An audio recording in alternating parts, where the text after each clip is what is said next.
Hello viewers, আসসালামু আলাইকুম। আমি সুরায়া সাদাব। আশা করি আপনারা সবাই ভালো আছেন। আলহামদুলিল্লাহ, আপনাদের দোয়া এবং ভালোবাসায় আমি অনেক ভালো আছি। যেহেতু আমার একটা জব আছে, সেটা আপনারা কম বেশি অনেকেই জানেন। আর পূজা চলতেছে, মানে পূজার ছুটি হয়েছে স্কুল, আর বাসায় বসে আছি প্রায় এক সপ্তাহের মতো। তো নিজেকে অনেকটা বোরিং বোরিং লাগতেছিল, অনেকটা বোরিং ফিল হচ্ছিল, যার কারণে ভাবলাম যে আজকে শুক্রবারের দিন আছে, তো বিকেলবেলা একটু হাঁটতে বের হওয়া যায়। তো যেই কথা সেই কাজ। আর আপনারা তো জানেন কম বেশি আমি অনেক ঘোরাঘুরি করতে পছন্দ করি, মানে খুব দূরে যাওয়াটা আসলে পসিবল হয় না, বাট কাছে পিঠেই একটু হাঁটাহাঁটি করা, একটু ঘোরাঘুরি করা আমার অনেক ভালো লাগে। তো যে কথা সেই কাজ, সুন্দর করে রেডি রেডি হয়েই বাসা থেকে বের হয়েছি।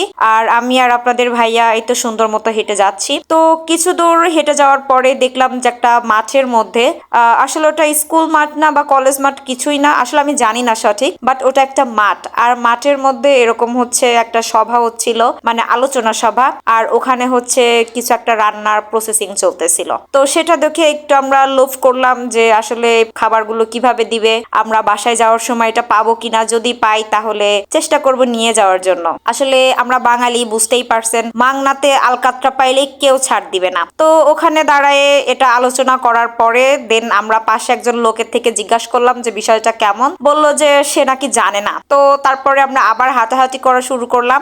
আর অ্যাট লাস্ট কিছুক্ষণ পরে আমরা আমাদের গন্তব্যের খুব কাছাকাছি চলে আসছি। এমন অবস্থায় এখন দেখি বড় একটা প্লেন আমার মাথার উপর দিয়ে উড়ে যাচ্ছে। মানে এটা ইমিরেটস এর প্লেন ছিল, অন্য কান্ট্রির, আর অনেক বড় একটা প্লেন ছিল।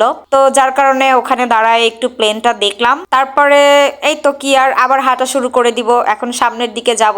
আর আমি বলতেছিলাম যে এই সাইডটাতে আমি এর আগে আসছিলাম, কিন্তু তখন এত পানি ছিল না। এটা আসলে নদীর ধার।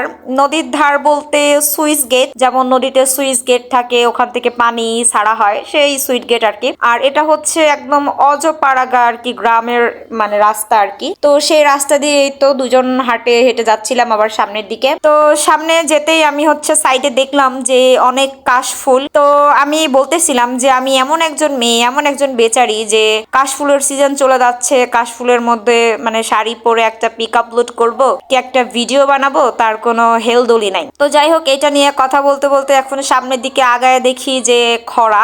যেহেতু আমাদের বাসা গ্রামে, সো আমরা কম বেশি খরা এটা চিনি। তো যারা চিনেন না তারা চিনে নিবেন, খরা দিয়ে আর কি মাছ ধরে, মাছ তুলে। তো বেশ কয়েকটা মেয়ে ওখানে দাঁড়ায় ওটা আলোচনা করতেছিল কি। তো পাশ থেকে আমি বলে দিচ্ছিলাম যে এটা হচ্ছে খরা, মাছ ধরার জন্য লাগে। তো যাই হোক, মেয়েদের সাথে একটু কথা বলে আবার সামনে হাঁটা দিচ্ছি। তো এই ভিডিওটা অনেক লং একটা ভিডিও, মানে ভিডিওর পরবর্তী পার্ট গুলো নেক্সট ভিডিওটা আপনাদের সাথে শেয়ার করব। তো টেক কেয়ার অ্যান্ড আল্লাহ হাফেজ।